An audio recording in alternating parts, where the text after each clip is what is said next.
The Land of Roar, Chapter 43. At first, I don't think I'm going to make it, but at the last moment Bad Dragon's body whips around and I smack onto her back. The air's punched out of me, but I force myself up onto my knees, then my feet.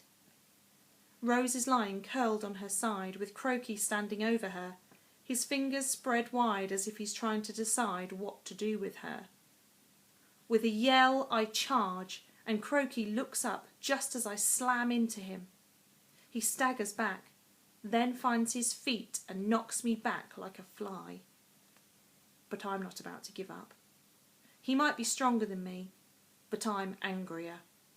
No one hits a trout and gets away with it. I run at him, only this time I go low and manage to throw him off balance. He grabs hold of my t-shirt and we tumble across Bad Dragon's back and along her wing. We throw wild punches and kicks.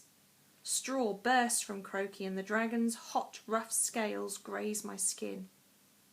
I slip and almost fall, and that's when I look down and see that the raven is following us.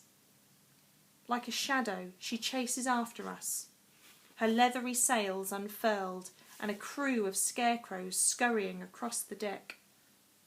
Bad Dragon twists her head and snaps at me and Croaky.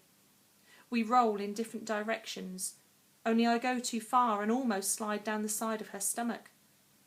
I stop myself from falling by grabbing hold of a spike, and I dangle there for a moment, kicking the air, before I find the strength to pull myself up.